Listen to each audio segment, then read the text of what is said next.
Hey everybody, welcome back to the channel. Today I just wanted to do a quick review for you. Today I have the Trick or Treat Tarot here that I wanted to talk to you about. As I previously mentioned in my most recent video, apart from this one, my October wrap-up video, I used this deck throughout the month of October. And I feel pretty comfortable now talking about this deck and giving you a full review. Before we get started, I did want to let you know that my husband is napping in the other room. He's pretty close to me at the moment. He is working nights now, so he is napping at the time that I can record. So unfortunately, that means that I have to keep my voice down. So this deck is published by Llewellyn. It's a Barbara Moore deck, and it is a fantastic deck.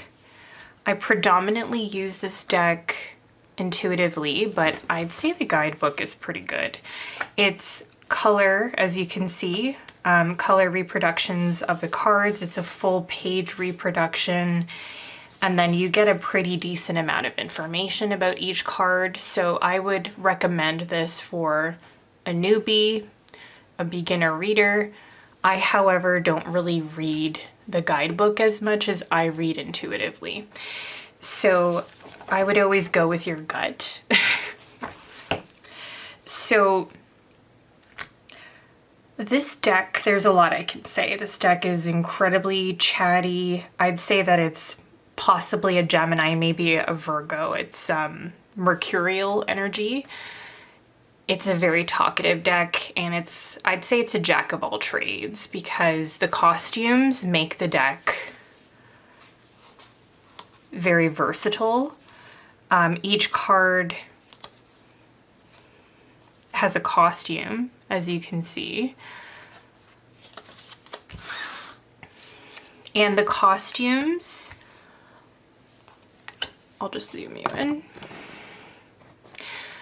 So each card has a costume, and the costumes make this deck very easy to read, and I think it gives it a very flexible personality. So you can read this deck in many ways. You can use it for shadow work, you can use it for card a day, and I really appreciate that about this deck. It can wear many hats. It's very flexible. I'd even say it has almost like a duality to it and to its personality. Very talkative, very chatty. But there is like a silliness to the deck and to some of the imagery. The Emperor card, there's a lot of popular pop culture figures within the deck as well, making it incredibly nostalgic for me.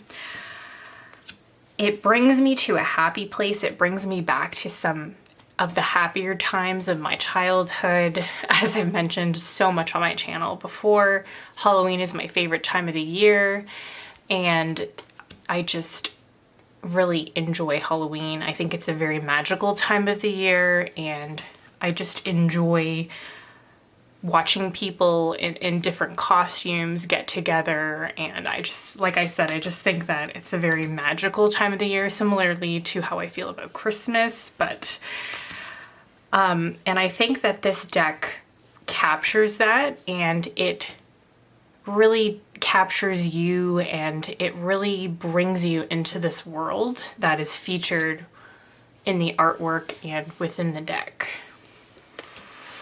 I find that the imagery and the costumes can speak to what's going on within another human being. It can show you what's going on within their hearts and in their minds. You can get a really good sense of what's going on internally with some people. There's a quality about this deck that I think, just because of some of the silly imagery, it doesn't take itself too seriously. At the same time, there is incredible depth to this deck. It's something that I really enjoy about this deck. I really enjoy the fact that it can wear so many hats, it can fit into so many different boxes, you can use it for so many different purposes. It's excellent for storytelling, for if you have clients, you can really get an idea of what's going on within their personal story, as well as within your own.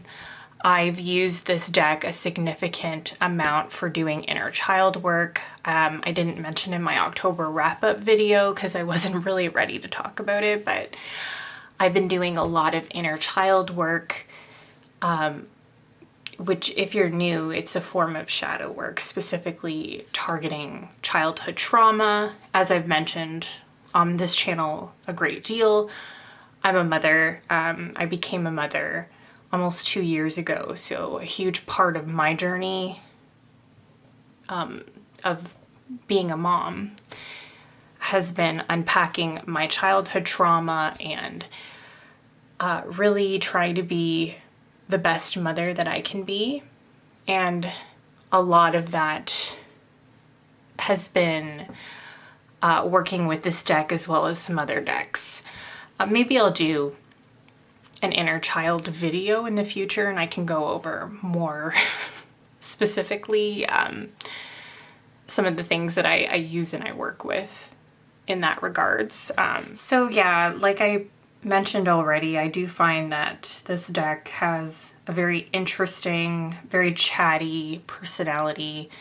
I think that there's some duality to the deck as well. It's kind of like a jack of all trades. It can wear many hats. It's very Gemini in my opinion. That's how I experience a lot of Geminis. I think this deck would be excellent for working with clients, for doing shadow work, card a day, journaling, helping you understand certain patterns, or patterns of behavior, I should say, as well as just unpacking certain feelings and emotions that you're experiencing. It's excellent at pointing out certain things that you might be experiencing, certain feelings or even behaviors that you have, that you might be engaging in without really understanding why or even that you do those things. So I think now we can talk about the cardstock. So as I mentioned in my October wrap-up video, it is starting to show some damage. There are a couple of cards here where you can clearly see like it's starting to come apart on the surface of the card.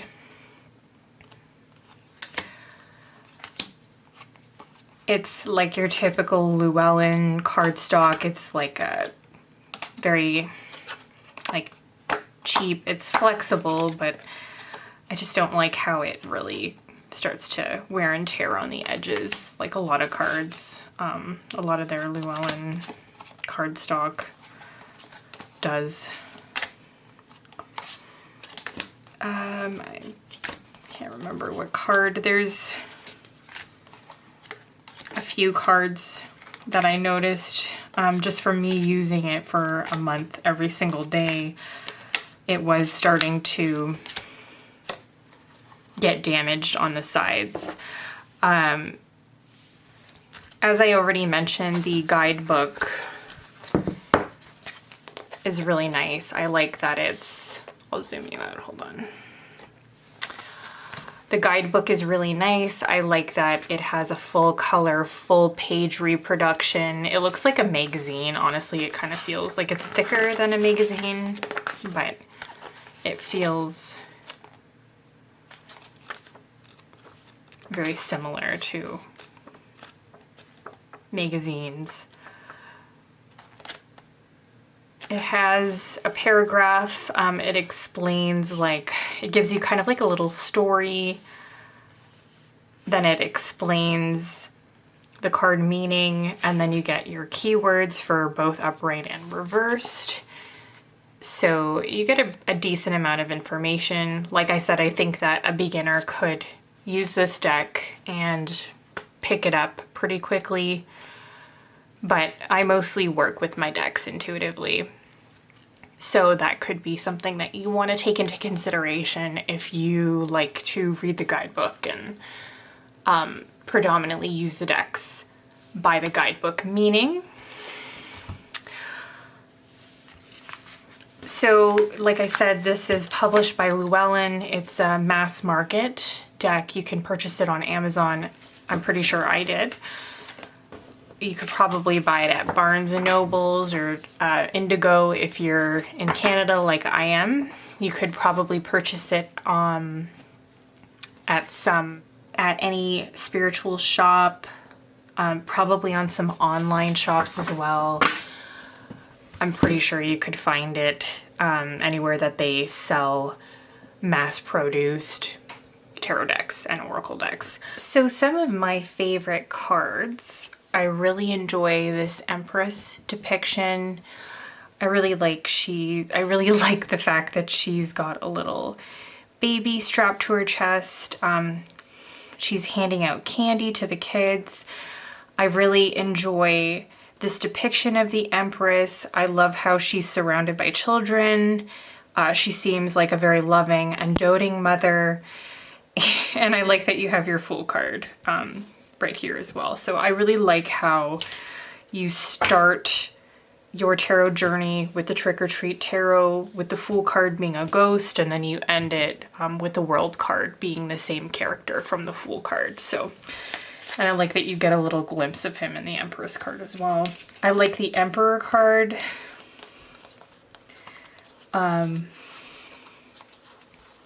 I can find it. I like this, I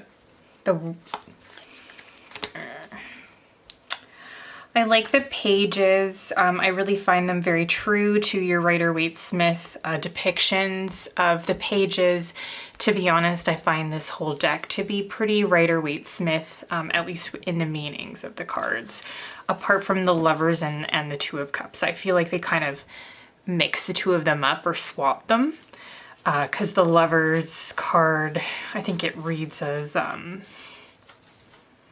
like an older relationship, whereas I find the Lovers, usually it represents a choice, but the Lovers card can come up as a new relationship oftentimes for me, whereas the Two of Cups, it's usually a very long-lasting mutual relationship, and I find that they kind of swap those in the guidebook for this deck. Apart from that, I'm still looking for the Emperor. I love the Sun card. It's a little girl blowing out her birthday candles. For me, just as a mom, there's almost like a bittersweetness to this card. I experience my daughter's birthdays. They can be a very happy, fun, and exciting time.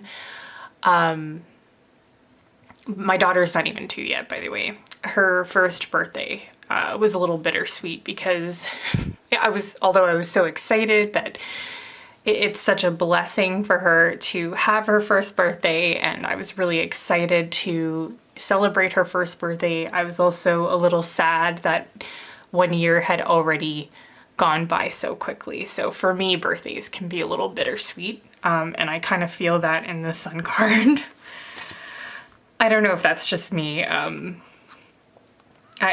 love celebrating her birthday. It's just a reminder at how fast children grow. It's really remarkable. I love this Justice card. The Hermit card with him being on the top of the roof, like away from the children.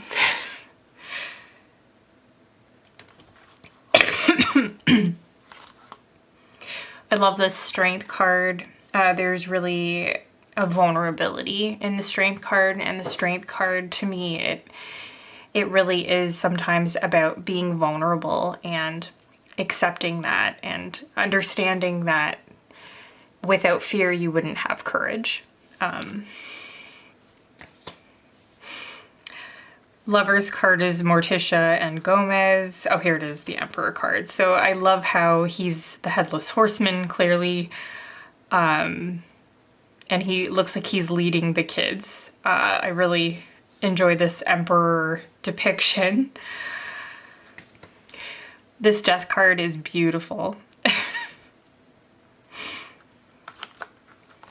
But yeah, I can't remember if I mentioned that this deck is very easy to work with intuitively. You'll get a bunch of messages just from looking at the artwork and looking at what the figures in the artwork, looking at what they're doing. Pretty, I think, stereotypical Three of Swords. Stereotypical Five of Wands here, and then you have one of my favorite cards, the Elvira depiction in the Nine of Pentacles. Beautiful, a beautiful Nine of Pentacles. I think the Devil's pretty traditional depiction of the Devil card. Like I said, it's very, I think it's very true to the Rider-Waite-Smith structure. The meanings are pretty similar, I find, with the exception of the Lovers and the Two of Cups. But yeah, it's pretty straightforward. Very easy to read deck.